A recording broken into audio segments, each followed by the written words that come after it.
President Trump meeting with his top national security officials today in Bedminster, New Jersey, to discuss a possible peace agreement with the Taliban. The White House saying in a statement that that meeting went very well and negotiations are proceeding. This after talks earlier this week ended with no deal at all. Let's bring in retired Major General Bob Scales to talk about this and North Korea. But I want to begin with Afghanistan first, Bob. Listen, it's a quagmire. I was looking at your notes. You said, you know what, remember, Britain was in Afghanistan for 200 years. The Russians were in Afghanistan. We've been there for 18 years.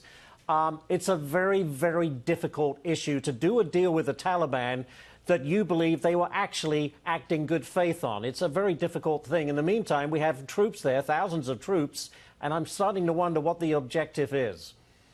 Well, the objective is to keep ISIS and al-Qaeda from resurging or going back to their training camps. So you recall Osama bin Laden used Afghanistan as a sanctuary prior to 9/11. And that's a legitimate objective, Ashley, and it's something that we should look at. But look, I've been to Afghanistan several times. It is a failed state, and they've been corrupt for 2,300 years, and there's not a whole lot that the United States has been able to achieve over the last 18 years to overcome that. But as I also said in my note to you, the United States has a pretty sketchy record when it comes to pulling out of wars. Vietnam comes to mind.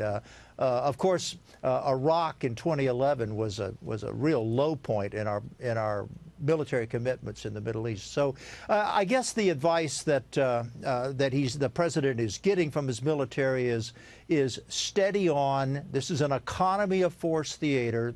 We're not in this for the sake of the Afghans. We're in it for our own national security objectives. And don't throw the baby out with the bathwater until we've got this right. And don't trust the Taliban, as you suggest. Yeah, and so that becomes a question of how many troops. I believe there was a suggestion that, you know, maybe 5,000 troops are coming back, leaving a force somewhere between 9,000 and 10,000 troops. I mean, do we have to face the fact in order to, you know, carry out the objectives that you highlighted, we're going to need a significant force there for some time to come? No, depends on the mission. Look, 9,000 troops out of 1.1 million is a drop in the bucket. No, what's important is to keep the right troops there, because the mission has gone from counterinsurgency, as it's been for decades, over to what we call counterterrorism, which are elite forces supported by air power and helicopters to chase down and take out terrorist groups before they have an opportunity to sort of set themselves or reestablish a presence in Afghanistan, and I think that's a noble objective.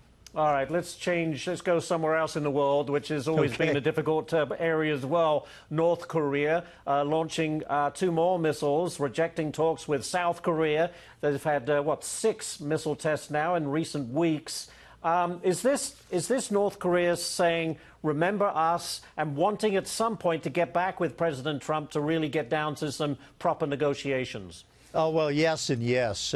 But a quick note. This was not the usual tantrum missile that Kim has flown in the past. This one's, if you'll see on the screen, this one's a little different.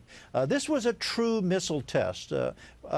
My sources tell me that it was fired from a ground-launched vehicle, very mobile. It's a solid fuel missile, and it's a knockoff of the Russian Iskander missile. The Iskander missile is designed to spoof American and NATO anti-aircraft missile systems, to sort of fly above Patriot and below THAAD. And so this is a new technology the North has developed, and frankly, this technology, along with their attempt to build a submarine-launched missile, is pretty frightening. Well, it's frightening, but then that brings my next question. Can we get some sort of deal with Kim Jong-un? It's a bit like trying to get a deal with the Taliban. It's very difficult to nail them down and have them do what they say they're going to do. No, this is a little different. I've spent 40 years serving in Korea and being a consultant on Korea. This is different. We're at a place right now, for the first time in, 70 years, the United States holds all the cards in its dealings with North Korea. North Korean conventional forces are bankrupt. Their economy is in the toilet. State control of the food supply has fallen apart. This is a country that has a gross national product of Estonia, for Pete's sakes. So the answer is squeeze them, keep the pressure on, but leave the door open for talks, as the president has done, because in this case, as opposed to Afghanistan, in this case, Ashley, time is on our side. It is, but isn't China pulling all the strings on North Korea? And as they battle with their own issues in Hong Kong, it doesn't probably, I mean, maybe it's a conspiracy theory, but maybe North Korea playing up is a distraction for the U.S. in response to Hong Kong as a distraction for Beijing.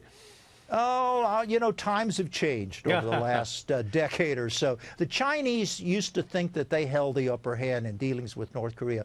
They thought North Korea was a puppet. They thought that they could control North Korea as a hedge against the United States. But in the last 2 or 3 years, our boy Kim has poked a finger in our eyes, but also in China's eyes. And that loving relationship, once described as close as teeth are to gums, that relationship, I believe, is beginning to wane, and China's relationship with North Korea is entirely different than it was back in the 70s and 80s. That is, I've learned something very new. Great stuff. Thank you so much, retired Major General Bob Scales.